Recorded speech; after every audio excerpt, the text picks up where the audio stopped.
mais um Vida e Saúde. Que bom que a gente está aqui junto para aprender, para crescer em conhecimento, para transformar o que a gente está aprendendo aqui em mudanças que vão garantir mais saúde para a nossa vida.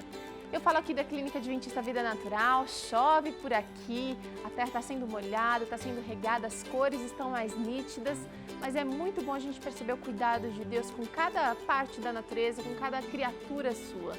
No programa de hoje a gente vai falar um pouquinho sobre os mitos da soja. Tem muita gente que tem preconceito contra esse grão e a gente vai descobrir por quê e o que é verdade e o que é mito. Tem também um papo interessante sobre os efeitos da cafeína no corpo.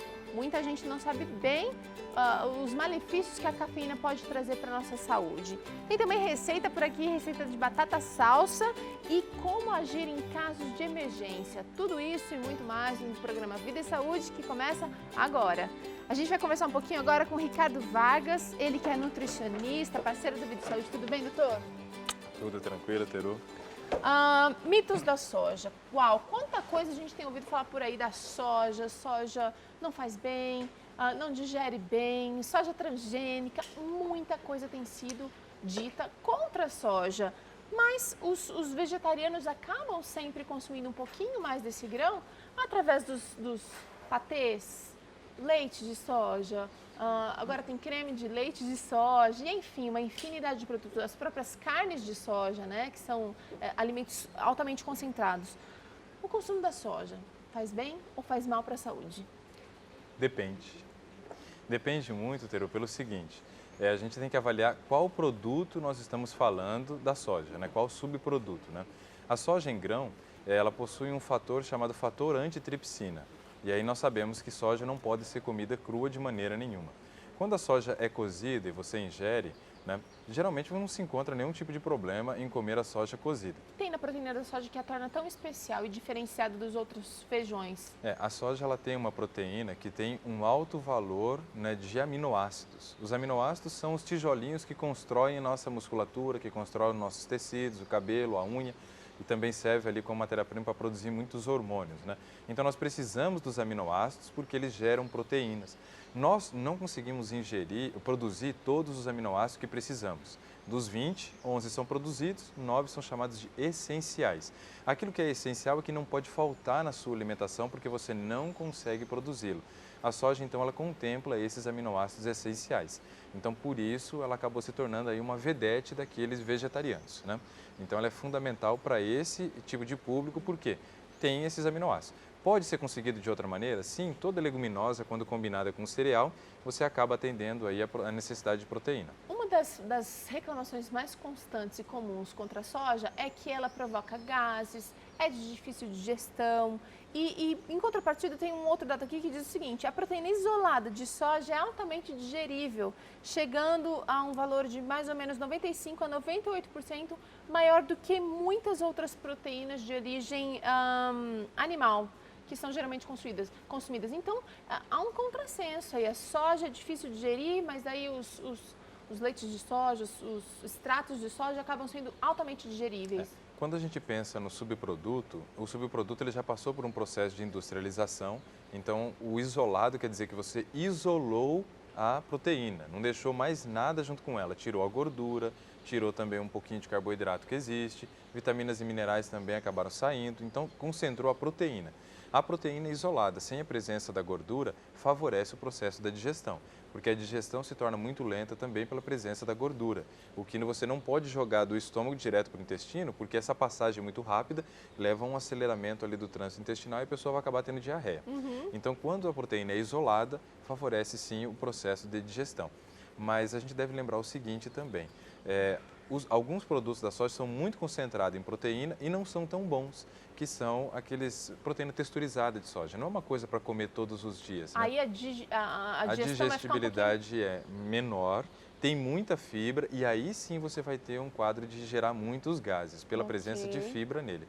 E a gente deve muita gente diz que realmente fica lembrando, né? Não digere muito fácil esse tipo de produto. É verdade. E a gente deve lembrar também assim que no processo de industrialização da proteína texturizada, ele é um resíduo que sobrou depois da retirada do óleo. Então se usa muitos resíduos, produtos químicos que deixam resíduo no extrato de soja. Então assim, não é um produto para se comer todos os dias, é algo para você consumir uma vez na semana, no máximo máximo 2. Tá, a soja é muito rica em isoflavona, eu queria que você falasse um pouquinho sobre a isoflavona e muita gente diz que é um hormônio parecido, que dá até para chamar de hormônio, que é um hormônio parecido com o do estrógeno, é verdade?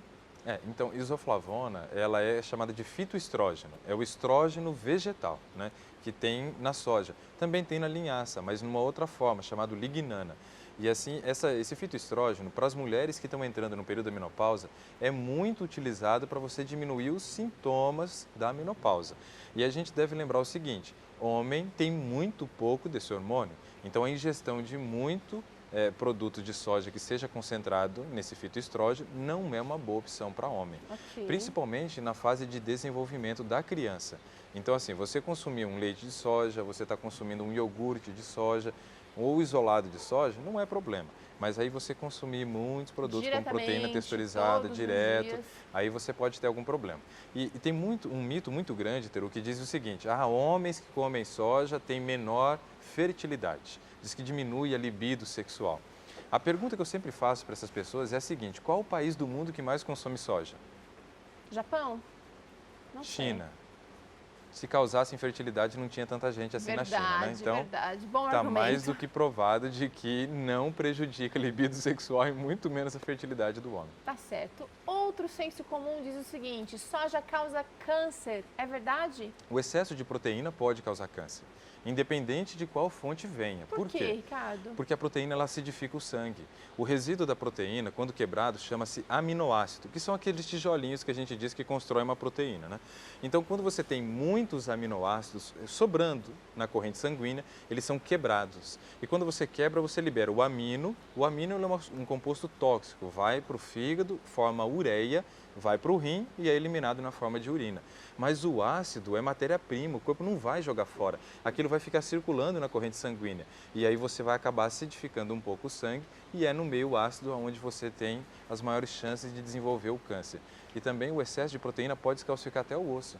Então, o consumo exagerado da soja gera é sempre melhor. Efeitos colaterais. Seguinte agora, diabéticos podem consumir soja ou devem evitar o uso da soja? Eles podem consumir, mas não em excesso. O diabético tem as doenças associadas ao diabetes, aquele que a gente chama de comorbidades. Uma das comorbidades do diabético é a insuficiência renal. É o problema renal que se desenvolve porque você tem que filtrar muita glicose, essa glicose vai levando a uma lesão em algumas regiões dos rins, chamada de néfron, e aí você acaba desenvolvendo um problema renal. Como você está ingerindo, de repente, um excesso de proteína proveniente da soja, essa proteína também vai gerar o resíduo, né, a ureia, que vai ter que passar pelos rins e uma parte de aminoácido também eliminado ali, o que pode sobrecarregar mais os rins. Então, assim, o diabético tem que comer soja, mas nunca em exagero, sempre com cautela. Mas olha só, eu tenho um estudo aqui que diz o seguinte, o estudo diz que alimentos de soja inteiros, bem como as isoflavonas da soja, fibras e proteína podem melhorar os níveis de glicose no sangue e podem ajudar a evitar a progressão do diabetes do tipo 2. Isso por conta da questão de você ter bastante proteína e fibra, porque a proteína ela acaba fazendo com que a velocidade de absorção do carboidrato diminui na presença da proteína e na presença da fibra. Então ajuda-se no controle. Eu disse assim, cuidar com o exagero. A soja ela é boa sim para o diabético. E a gente deve lembrar que soja ela também tem bastante óleos essenciais importantes para o nosso organismo. E um dos efeitos colaterais do diabetes são as lesões nas artérias, porque o sangue fica mais viscoso, vai gerando aquele atrito e com o tempo pode gerar lesão. O óleo presente na soja ele é importante para que você evite esse tipo de problema também, porque aí você vai produzir o HDL, que é um colesterol que quando está num nível de normalidade gera proteção do vaso sanguíneo. Por último, eu queria falar um pouquinho sobre a lecitina de soja, que é um ingrediente que acaba dando uma mão para quem é vegetariano, nos pães, na preparação de bolos, em várias receitas, mas eu sei que ela tem um fator nutricional, não sei se eu posso dizer nutricional, mas importante para o nosso corpo. Tem, ela é um protetor neurológico. Então, assim, as pessoas que não querem desenvolver Alzheimer e Parkinson, é preciso investir em proteger o cérebro. E a lecitina de soja, ela cumpre um papel importante. Os nossos neurônios, eles são recobertos por uma bainha, uma membrana de gordura, chamada bainha de mielina. E ali você precisa do ácido araquidônico, que é produzido a partir da gordura vindo da lecitina de soja. Então, é fundamental. Só uma última dica, Teru. As 3 melhores formas de você consumir soja seria na forma de miso, que aí é uma sopa feita com soja, o tofu ou tofu e também o natto, que é uma soja fermentada. Então, assim, tudo que é fermentado de soja é extremamente saudável e aquilo que não é, use com mais cautela. Dá pra gente dizer que é um pré-biótico? Sim, podemos dizer, é um alimento funcional também, Tá. ele enquadra nesse. Só para a gente finalizar aqui, quais os alimentos de soja que a gente devia consumir com uma relativa frequência e quais a gente deveria evitar? Esses 3 fermentados deveriam estar pertencendo à tua alimentação no cotidiano. Ok. Poderia comer sem Então problema. é o tofu, Miso o miso e o natto. natto. O natto geralmente as pessoas não comem, porque é uma massa de soja fermentada, ela forma uma baba e as pessoas acabam ficando meio com o pé atrás. Então esses 3 deveriam estar sempre presentes na alimentação. Agora o que deve se usar com cautela é a proteína texturizada de soja, porque a proteína texturizada de soja ela vem com os resíduos químicos da extração da gordura. Então esses são alguns resíduos muitas vezes de petróleo. Não é uma coisa muito legal, que ele pode gerar uma disfunção hepática quando consumido em excesso, né? Nós temos uma variedade muito grande de outros alimentos proteicos, não se faz necessário fazer o uso dela no cotidiano. Com certeza. Ricardo Vargas aqui com a gente, ele que é nutricionista, parceiro do Vida e Saúde. Obrigada mais uma vez pela participação aqui. Nada, pra gente é sempre um prazer. Um abraço aí para todos os telespectadores da Novo Tempo. Nós vamos para um rápido intervalo. Na volta tem aqui como fazer um atendimento de primeiros socorros em emergência, em caso de emergência. A gente precisa aprender agora para quando acontecer algum problema, saber exatamente o que fazer. Mas é logo mais depois dos intervalos, a gente já volta.